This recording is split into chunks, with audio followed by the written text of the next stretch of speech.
Imagine standing on the deck of the most advanced vessel ever built, watching our sun shrink into a tiny, indistinguishable spark.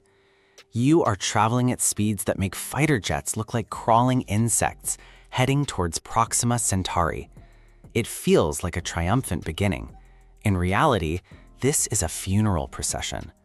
The central paradox of interstellar travel is that our nearest neighbor isn't actually near at all.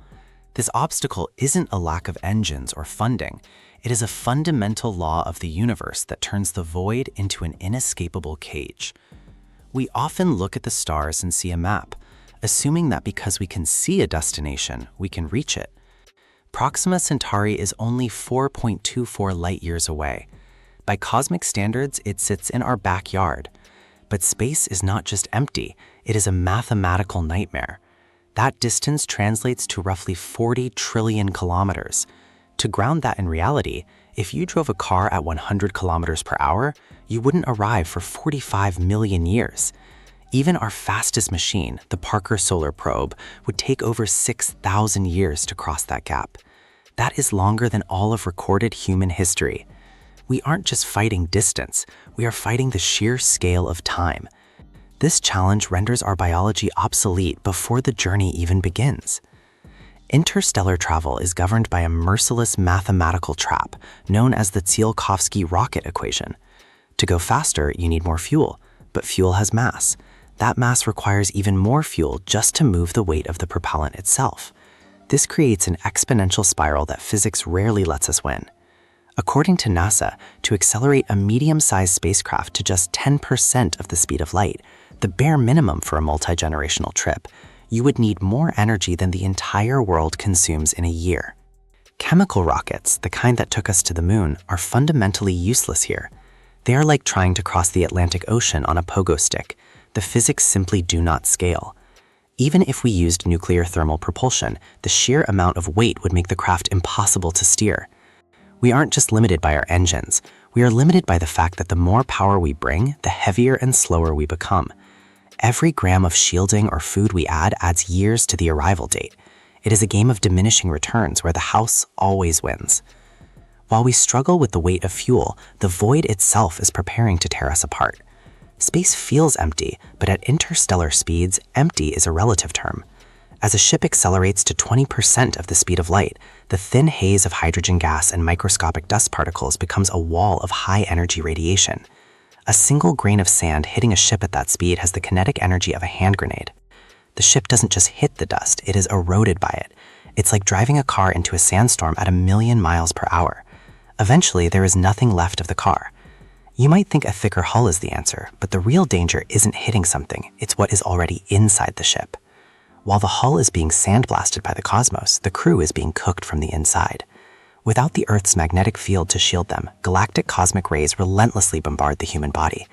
These are high-energy particles moving at nearly the speed of light. They don't just hit you, they pass through you, shredding DNA like microscopic bullets. NASA studies on the ISS show that even in low Earth orbit, radiation increases cancer risks and damages brain function. In deep space, over a 50-year journey, the cumulative damage would be 100% fatal. We are essentially sending a fragile biological machine into a subatomic firing squad. If you're finding these cosmic realities eye-opening, hit the subscribe button to join us as we peel back the curtain on the universe's greatest secrets. The damage isn't just physical, it's structural to the mission itself. Because the journey would take centuries, we would have to build generation ships. These are giant closed-loop ecosystems where people are born, live, and die without ever setting foot on a planet. But a closed system is never truly 100% efficient. Over hundreds of years, critical elements like phosphorus or nitrogen would inevitably leak out. They become sequestered in unusable forms like rust on a wall or sediment in a tank. You cannot go to the store for more air when you are trillions of miles from home. The human element is even more fragile than the life support. To maintain a healthy gene pool, you would need a minimum of 160 to 500 people, according to population genetics models. Managing the psychology of a population that never chose to be on the mission is an impossible social experiment. While the machinery is failing, the society inside would likely fracture. How do you maintain a government for 300 years in a metal box? A single technical failure or a decade of social unrest wouldn't just be a crisis. it would be the permanent extinction of the mission. We are asking humans to remain human in a void that offers nothing but silence and darkness. But even if the society survives and the engines keep running, they will eventually face a wall that no amount of social engineering can fix. The peak of our struggle is the absolute limit of the universe, the speed of light. This is the best point to understand why we are truly locked in. Light speed is not a record to be broken. It is the universal speed of causality. Because Proxima Centauri is 4.24 light-years away, any radio message takes over 4 years to arrive. A simple "help us" and the reply, "what's wrong?" takes nearly 9 years. The crew would be more than just physically isolated. They would be temporally disconnected from the human race. They are essentially moving into their own separate timeline. By the time they reach the star, the Earth they left behind would have evolved. Languages would change, cultures would shift. Perhaps humanity would have forgotten they ever left. They wouldn't be pioneers, they would be ghosts of a forgotten era, drifting toward a sun that doesn't know they are coming. There is a concept in physics called time dilation. As you move closer to the speed of light, time for the crew slows down relative to Earth. A crew might experience 20 years, while 100 years pass back home. They would return to a world where everyone they ever knew is dust. This creates the wait paradox.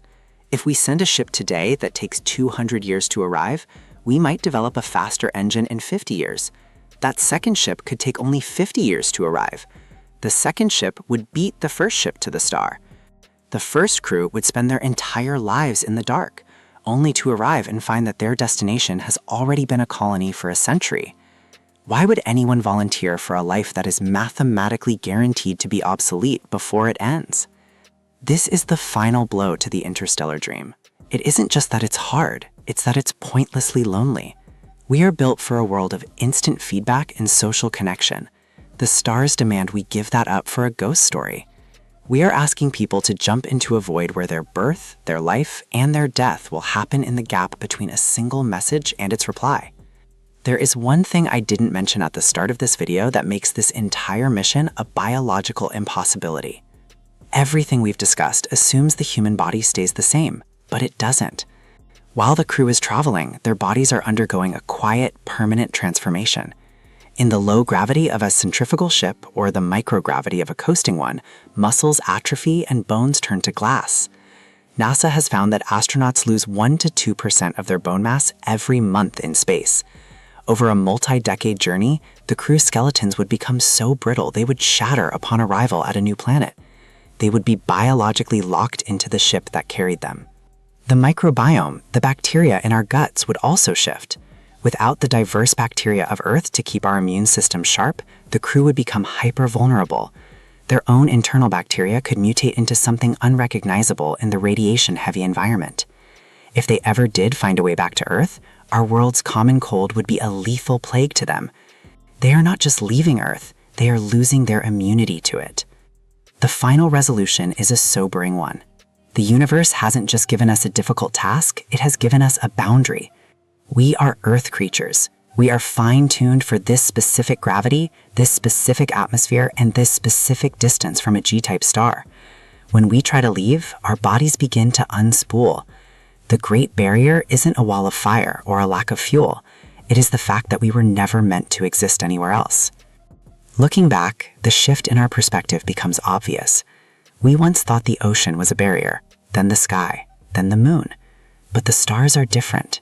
They are too far for our bodies and too slow for our minds. We can look, we can study, and we can wonder. But the void between us is a physical law that says no.